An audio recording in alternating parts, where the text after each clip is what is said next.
ప్రధానిగా, చంద్రికగా, భైరవిగా, దుర్గగా, అన్నపూర్ణేశ్వరిగా, కనకదుర్గగా ఉత్సవాల్లో తొలి బతుకమ్మ వేడుకగా, ఎంగిలి బతుకమ్మ వేడుకగా మనమందరూ కూడా అమ్మను కొలుస్తాం, ఆరాధిస్తాం. సర్వమంగళ ప్రధానిగా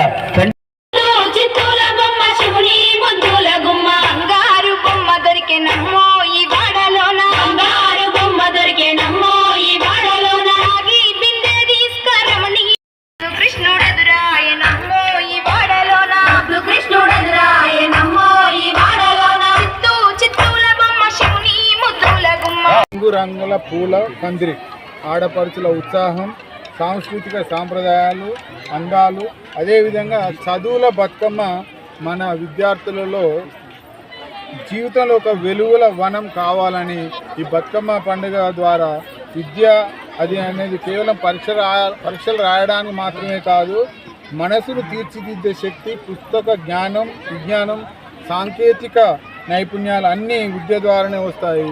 విద్యతో మన వ్యక్తిత్వం మలచబడుతుంది.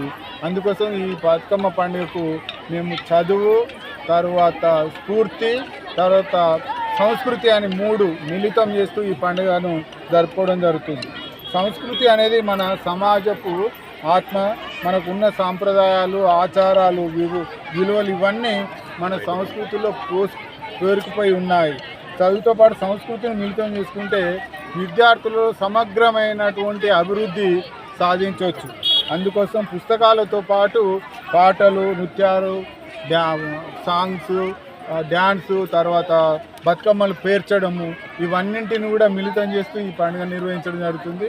మరి బతుకమ్మను పేర్చడం వల్ల పిల్లల లోపల understanding skills, analysis skills, lateral thinking, logical thinking, వాటితో పాటు ఇన్నోవేటివ్ థాట్స్, తర్వాత creativity, application skills, problem solving skills, critical thinking skills కూడా డెవలప్ అవుతాయి.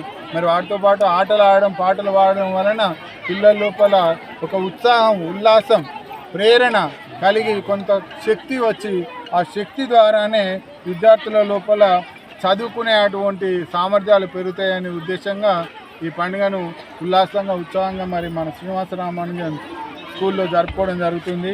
మరి ఈ పండుగ వలన పిల్లల లోపల సంస్కృతితో పాటు స్ఫూర్తి కూడా, బతుకమ్మ అంటే మనందరికీ ఒక స్ఫూర్తి. మరి ఈ చదువుల బతుకమ్మలో స్ఫూర్తి అనేది ముఖ్యమైనది పువ్వు. ప్రపంచంలోనే పువ్వులను పూజించేటువంటి పండుగ అంటే మన తెలంగాణలో అది ఒక్క పండుగనే. మరి ఇది మనకు స్ఫూర్తి లేకపోతే విద్య శూన్యం. ప్రతి విద్యార్థి తనలోని కళలను నెరవేర్చుకోవాలంటే శక్తిని పెంచుకోవాలి. మరి మహానుభావుల నుండి, ఉపాధ్యాయుల నుండి, తల్లిదండ్రుల నుండి, ప్రకృతిలో నుండి కూడా స్ఫూర్తితో పొందుతూ పిల్లలు ముందుకు కొనసాగుతారు. మరి